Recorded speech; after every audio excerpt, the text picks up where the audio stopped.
What's going on, everyone? It is the Derf, and today I'm bringing you a prismatic Warlock build that has poisoned lightning bolts. Yes, those two things are actually going together. And as a bonus, I'm also going to be showcasing freezing lightning bolts. All these things are going to be able to absolutely decimate the enemies of the Traveler in virtually anywhere that you find. And this is going to be an endgame ready build. So if you've been looking for a build where you don't have to be as aggressive, but you can still get all the added benefits of everything from the seasonal artifact, as well as some extra things that maybe you did or did not know could synergize together with the recent changes to all of the things Destiny related that everybody loves to try to pair together, this is the build for you. This is probably one of the most powerful prismatic Warlock builds that you can come up with, and you can tailor it to your specific needs or how you decide you want to play. There's a lot of variations you can use weapons-wise, and with the added bonuses of extra tick damage, poisoning, freezing, it's really going to be an all-around very, very good build and easy to utilize anywhere, whether that is in the Dreadnought, GMs when they finally get released, or if you're just running basic strikes, lost sectors, or onslaughts. If you do find anything helpful with this video, please consider liking and subscribing. If you know a Guardian out there who is looking for a great prismatic Warlock build that has a lot of these different aspects all built into one, please share this video with them or send them my way. Also, we did recently just hit 500 subs on the channel, so I'm now able to offer memberships, which gives you guys opportunities to receive extra things for supporting the channel. As always, I really do appreciate all the support that you guys have given me. I'm going to keep bringing it to you guys with regular content, hopefully the most original builds you can find anywhere in the social arena, and I'm just going to keep doing the best that I can for you guys. I appreciate all feedback, likes, comments, and all those things. Make sure you guys check out the dim link in the description. You guys can also get at me on my Discord. So without delay any longer, let's get on into this amazing prismatic Warlock build. So the theme of this prismatic Warlock build is mainly going to center around the idea of poisoning lightning. To do that, we're going to need to equip the Storm Trance Arc super ability.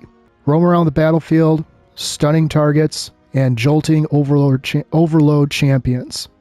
The abilities don't really matter. I prefer the Healing Rift, but you can use the Phoenix Dive or the Empowering Rift, whichever one you prefer. The Glide doesn't matter. I prefer the Burst Glide, but those that like the other ones, whatever you guys decide. Arcane Needle is going to be something that you want to use in this build. The reason being is you can stack it 3 times. You can also proc Unraveling rounds with melee kills. So if you are running a Strand weapon, this is a great way to double down on the abilities of Strand within this build. For the grenade, you're going to want to equip the Storm Grenade. It's got a 2-minute cooldown, but don't worry, we're going to be getting our grenade back in as little as 20 seconds. For aspects, Feed the Void is a staple in a lot of my builds. It is no different here. I want my health back as fast as possible, and I want my grenade energy back as fast as possible also. Proccing Devour is going to be key here, as you're going to be utilizing that grenade very, very often. Bleak Watcher Stasis Aspect. Hold to convert your grenade into a stasis turret that fires slowing projectiles at nearby targets. Now, in a ad-dense situation, you won't necessarily see a bunch of frozen targets all over the place, mainly because your main ad-clear weapons are going to end up killing them before they even freeze. However, once you get into harder content, whether that be Expert Lost Sectors, Master Vanguard Strikes, GMs, or even raids that have champs or whatever, the Bleak Watcher turret is actually going to be helping you add additional tick damage. And oh, by the way, in case you didn't know, when you have full bolt charge and the Bleak Watcher is firing at a target, it can be the reason a lightning strike happens at that target. So that's where I get the frozen lightning bolts of this, because it absolutely can proc the lightning strike from the bolt charge when you have max stacks. So something to think about. First up on list of fragments, Facet of Purpose. When you pick up an Orb of Power with an Arc Super, you get a stack of bolt charge. Like I said earlier, when you get max stats of bolt charge, you're going to be able to proc a lightning strike at a location. I'm going to get more into that here once I get through the weapons, but basically any ability kill or any ability damage is going to be able to proc the lightning strike at the target location. Facet of Awakening, rapidly defeating targets with light or darkness damage or super final blows generates an elemental pickup of matching damage type. In this instance, you're going to be dealing a lot with Void Breaches, possibly Tangles, and possibly Ionic Traces. Either way, it's not going to matter. Any of these elemental pickups are going to give you ability energy back, which is just going to improve your overall, ability regen. And that is the main goal, is being able to get your abilities back as fast as possible, because you're going to be banking that your bolt charges are going to be increasing at a rapid rate. So any ability that you do have that can be used to attack an enemy theoretically could be the source of that lightning strike. Facet of Balance, rapidly defeating targets with light damage grants melee energy. Rapidly defeating targets with darkness damage grants grenade energy. You're going to be spamming a lot of light energy. However, damaging targets with your stasis turret is going to give you grenade energy back. So it's another reason to incorporate that, because you're going to want your grenade back as fast as possible. Facet of Sacrifice. While you have an Arc, Solar, or Void buff, ability Final Blows grant bonus Darkness Transcendence energy. Because this is a light, heavy class, you want to be able to find ways to get your Darkness Transcendence energy back faster. Once you pop Transcendence, you're going to be able to use your melee, which is going to refresh as much as possible, and you're going to get that freezing Void Grenade that's going to be able to come back to utilize against the enemies. Obviously, once you're spamming your weapons at the same time, you're going to be increasing the duration of Transcendence. So all really good things that are going to be happening for you all in one. This one I consistently go back and forth on, because this is not necessarily going to be an up close and personal build like a lot of my other builds. I'm thinking of builds that have things like Lightning Surge or a lot of punching or what have you. Or maybe you're running a submachine gun, something where you're not going to be able to be at a safer distance and being able to proc all these abilities that are going to add to your damage. So Facet Protection, if you don't find yourself needing it but you still want the bump to strength, I recommend substituting that for Facet of Honor. Collecting an elemental pickup or destroying a tangle grants Transcendence energy of the same type. This might actually be better depending on your style of play. For stat distribution, you're going to want to focus on Resilience, Discipline, and Strength, in that order. Recovery, you want to try to have somewhere in the middle between like a T3 and like a T6. A T4 is going to be fine. We're going to have a facet that's going to increase with every Orb of Power that we pick up. Because of the roaming super, your intellect doesn't matter. So if you do happen to have your armor fall somewhere where I have, or even a little bit lower, that is completely fine as well. But I would say at minimum, you want to try to get your discipline to a 7 and your strength to a 7 also. For the kinetic weapons, for general play, I recommend Rufus's Fury. The reason for this is you're going to be generating a lot of orbs of power. Once you generate that orb of power, because of the artifact, you're going to be shooting unraveling rounds. The amount of splash damage you can do with unraveling rounds honestly feels better than in seasons past. So I'm not sure if that was just a silent bump to the potent effectiveness of these rounds, or if it's just the fact that I haven't been using Strand a lot because it hasn't been getting a ton of love. Either way, you're going to be extremely happy if you are running something like Rufus's Fury. If you are facing barrier champs and you want additional ways to pierce the barriers, I recommend either Mikkel's Reverence or the Call. Both of them are sidearms, and both of them can pierce shields and barriers. If you are going against in a situation where you're going to be going and seeing unstoppable champs, I recommend the Scatter Signal. Or if you want additional ways to freeze your enemies, I recommend a Riptide with Chill Clip. For the energy weapons, Le Monarch. This idea of poisoning lightning comes from Le Monarch's ability to proc lightning strikes when you have max stacks of bolt charge. Now, this may or may not be something that people have come across elsewhere on social media or seen other people talking about. It was just a whisper when I started testing this. But Le Monarch's poisoned arrows, when you have max stats of bolt charge, procs the lightning strike at the location. So theoretically, what you're going to be seeing, and I understand this is not a very aggressive weapon, but if you're running in the Nether Arena, there's a lot of times where you are firing from a distance. You're not trying to get up close simply because health is at a premium in the Nether Arena. I'm also thinking about things like Expert and Master Law sectors, GMs, things like that, where you may not be running directly into a group of enemies and coming out the only one left standing. The Le Monarch gives you the ability to have everything that you possibly want, including splash damage, including your arc damage, and its light energy. It's going to give you your melee, which means you can also fire your arcane needle from a distance and be able to get your grenade back faster, assuming you haven't already used it, which we're going to get to in a second with the armor. So arrows fired directly after a full draw become poison arrows. Precision hits with poison arrows stun the combatant and spread poison to nearby ones. Strong against overload champions. So this will utilize the ability to stun overload champions. It is also a void weapon, and with the artifact perks, once you get, I believe it's three precision hits, which doesn't take but more than a couple of seconds, honestly, you will be able to proc volatile rounds. So not only will you be piercing barrier bubbles, you're also going to be stunning overloads with this weapon by itself.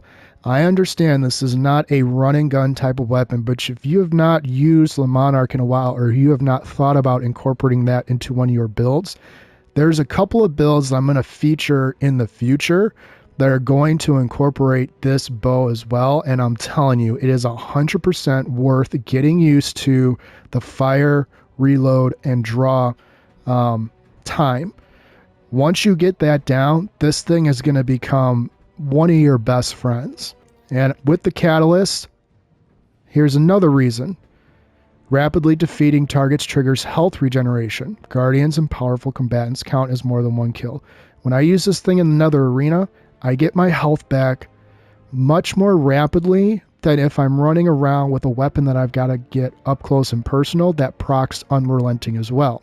So just another way that you can safeguard yourself in the Nether, and also in other activities where you may not be sprinting through the entire thing.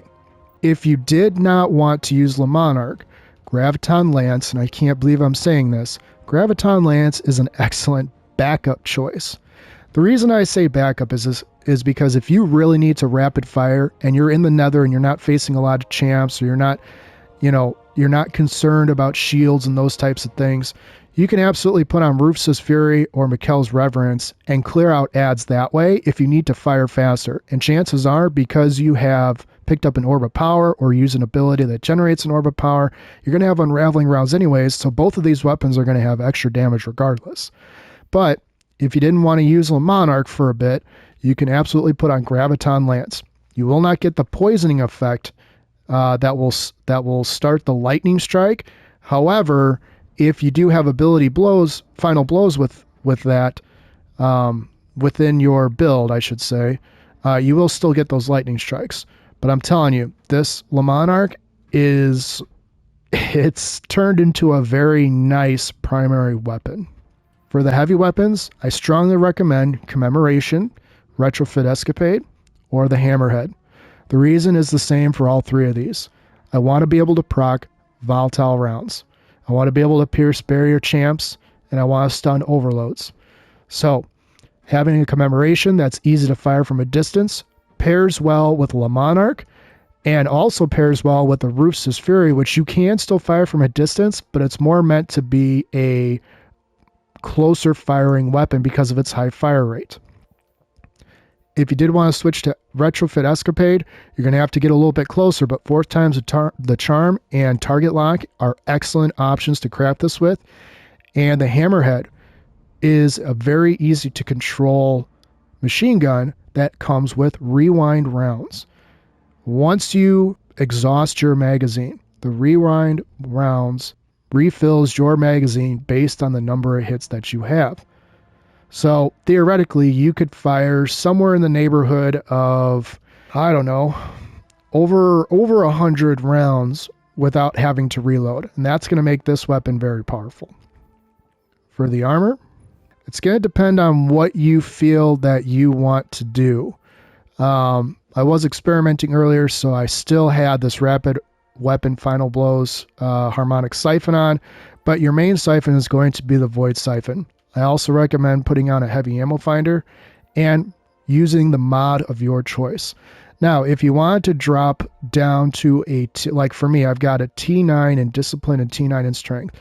If you wanted to drop down to T8s in either of those so that you could switch this out and put a strand siphon on, or if you've got the Riptide, a stasis siphon, or whatever, those are completely viable. You're going to be generating a lot of grenade energy if you have that Rufus Fury crafted with the same perk I do, Demolitionist.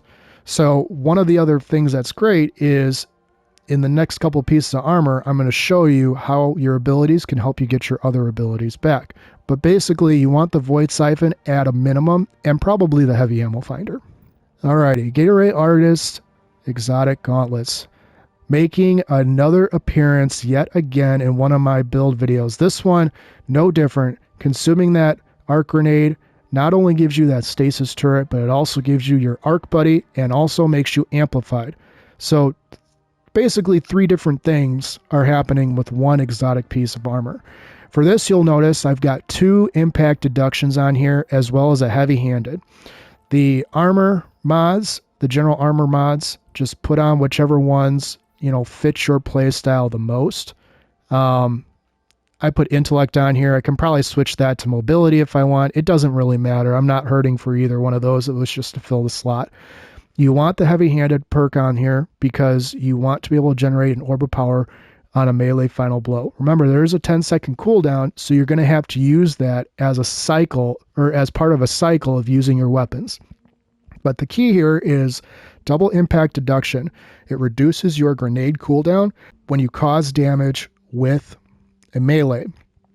Because we're double stacking it, theoretically your grenade is going to recharge even faster, which again is why if you need to go down on discipline to fit some other mods on other armor, specifically me with my helmet, it's not really going to hurt you pretty much at all. So, but these 3 right here are basically going to give you the ability to get your melee back and your grenade back extremely fast. The reason you're getting your melee back is your arc buddy spawns and starts firing, dealing damage with light energy grants melee. So once you get your melee going, you can use your melee to get your grenade back. So all these things synergize within just this one piece of armor. And I know I feature this in a number of videos, but it is just too good to put down with some of these prismatic builds. For the chest armor, the general mod of choice is completely up to you, but I do recommend putting on Void Reserves. Having more ammo for your Void machine gun is going to mean more DPS possibilities when you are facing that major or champ that you need to get rid of quickly. 2 damage mods. I just have the solar and the arc, but you can put on whichever are going to fit for whatever activity you're going to use. For the leg armor, I still recommend recuperation as the #1 perk to put on, or the #1 mod to put on here. I also recommend an innervation to get your grenade back faster, and I also recommend an absolution to get your abilities in general back even faster. All 3 of these are going to proc once you pick up an orb of power, so you might as well get some extra energy back for virtually everything and also get some health back. You're not going to get a ton of health back, okay? We've seen that by now. If you've been playing the Nether Arena, you know that health is at a premium. All these orbs of power you're going to generate are going to give you a smidgen of health back. So just another way to try to help you survive longer. And then the general armor mod of choice is completely up to you. But you can see if you have it modded like this and this is masterwork, you've still got 2 extra energies. So if you need to put on a 4 energy mod, you will have the space to do so. Last but not least is the Warlock Bond. I took advantage of the Artifice armor availability from Eris during the week before Heresy was released.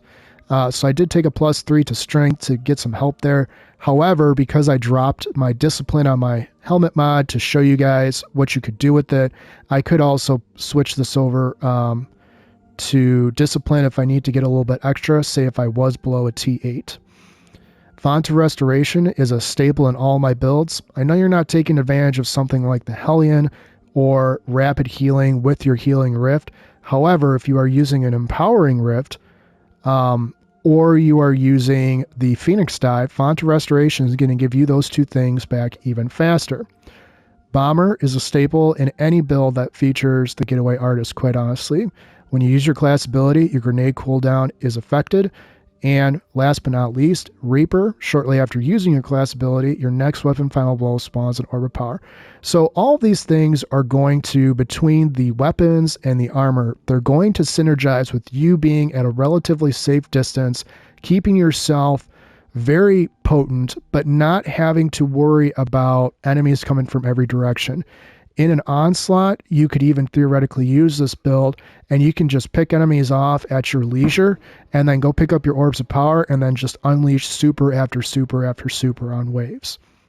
For the artifact, those that have been following can see I'm one unlock away from being able to get my 12th spot. I've been doing a lot of build testing, so that's affected some of this.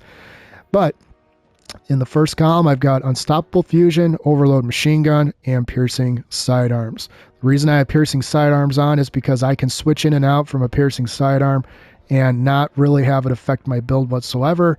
And I like to use sidearms that, you know, I feel are they're just easier to use than, say, a sniper rifle for a barrier. Next up, we got Volatile Marksman, and we got Unraveling Orbs.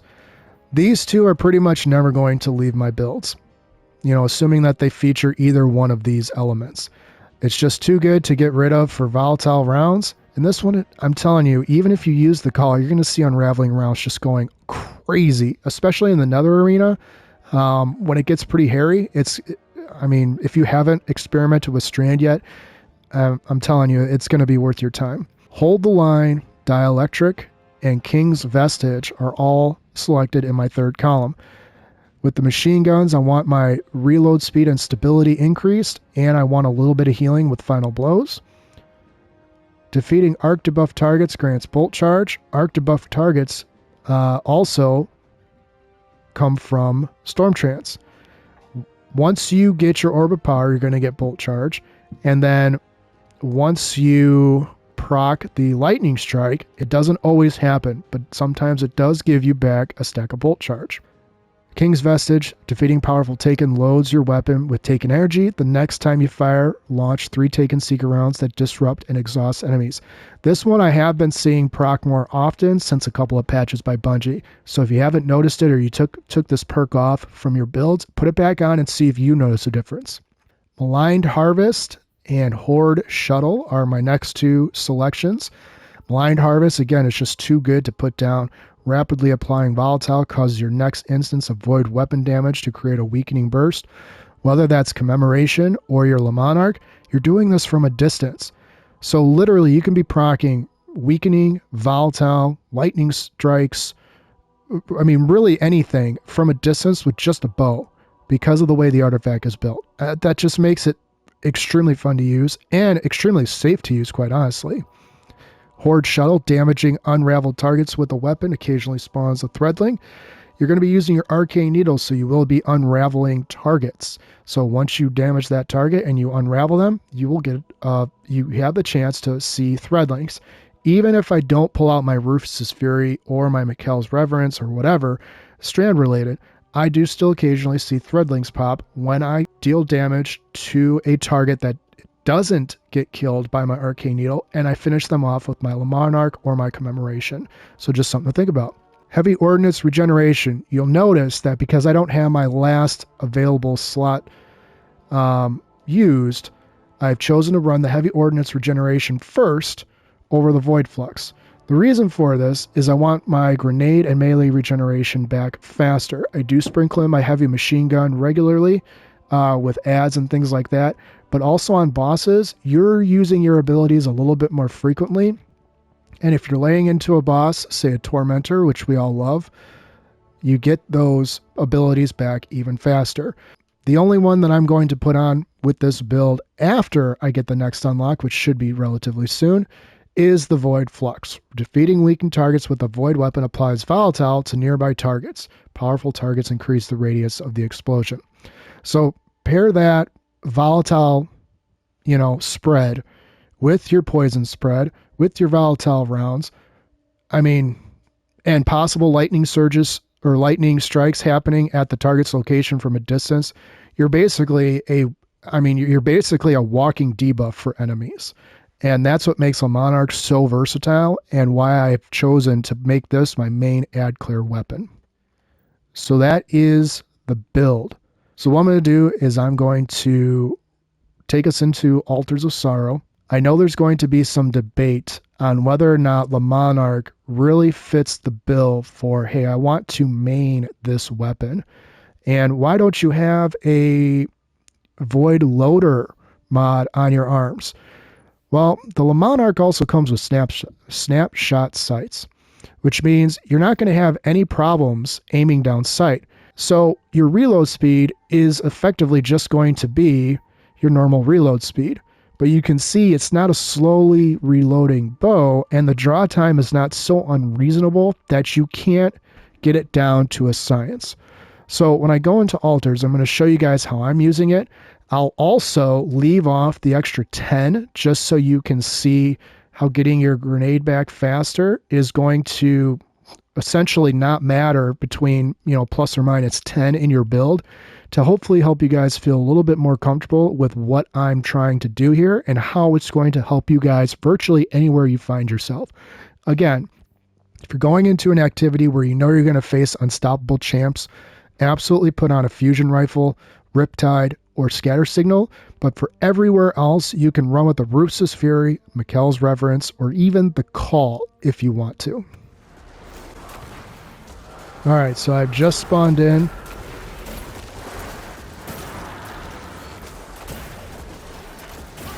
And naturally, I am not hitting my shots with the Monarch to start off. But here we go. I'm going to start my turret. So you see I've got the Arc Buddy. I've got the Stasis turret. I've procced Volatile, which means I'm already taking advantage of 3 buffs or debuffs combined. You'll notice that I've already got my grenade energy back. That's at a T8. At T7, you probably won't even know the difference, which is why I say go ahead and put your armor mods that are going to help the build on first. And you see I just procced full charge with the Arcane Needle. So literally, all these things blended together are going to give you an unimaginable ability to just, lay waste to enemies. Now, I will acknowledge that there is a teammate of mine here that seems relatively aggressive. So you're not going to be hurting for ability energy if you are running activities with teammates that are aggressive like you. But you can see I did not get up in the face of enemies. I was not, really near enough to even think about getting,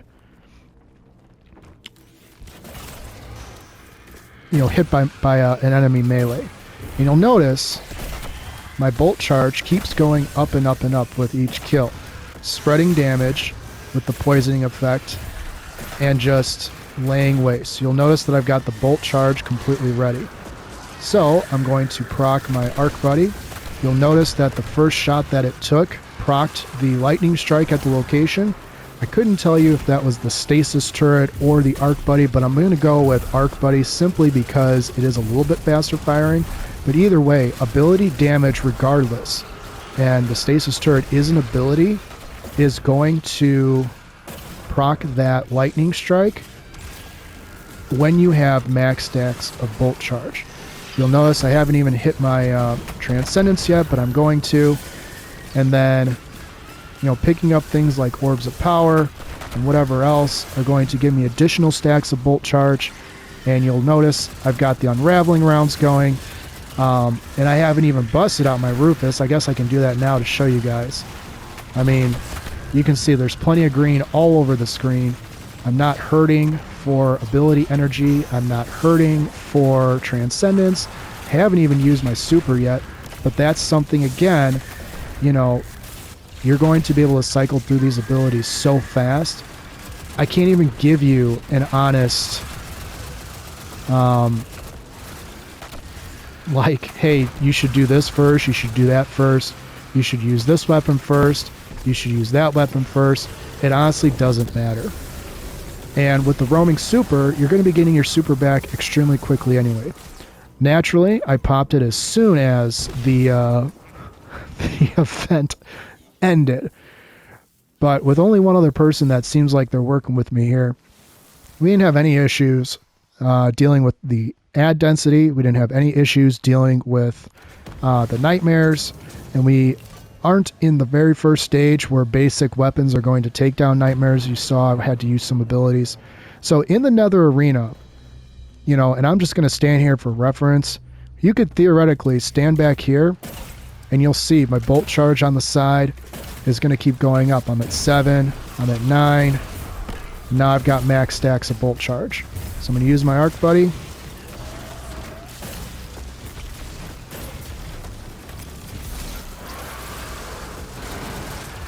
And literally just lay waste. So if you haven't considered using Le Monarch for your builds yet, this is one of the reasons why I'm telling you it might be worth it. You're going to have the ability to proc multiple stasis turrets. You're going to have the ability to essentially have an arc buddy on call anytime that you want, as you're never going to be hurting for that grenade. You're going to have transcendence energy virtually infinitely respawning. And on top of that, you're going to have your super basically on call. You can use it when you want. Typically, most people are going to use it only for bosses, but honestly, you can use it for whatever you want. And that's the beauty of this build. So, if you did find anything helpful in this video, please consider liking and subscribing. If you know a Guardian who is looking for a build that takes advantage of all of the artifact perks that they possibly can and want to use a lot of Void, or who maybe have been a fan of a Monarch but didn't realize that it can now proc your lightning strikes from your bolt charge, send them this video. I'm telling you, this... I don't even have enough enemies to showcase how powerful this is. You can take this build into an onslaught and just absolutely decimate everybody out there. So, like I said earlier, please like and subscribe if you do find anything helpful. Also, I do have the memberships available for those that want to join. I'm not going to advertise that on any future videos simply because that's not why I'm doing this.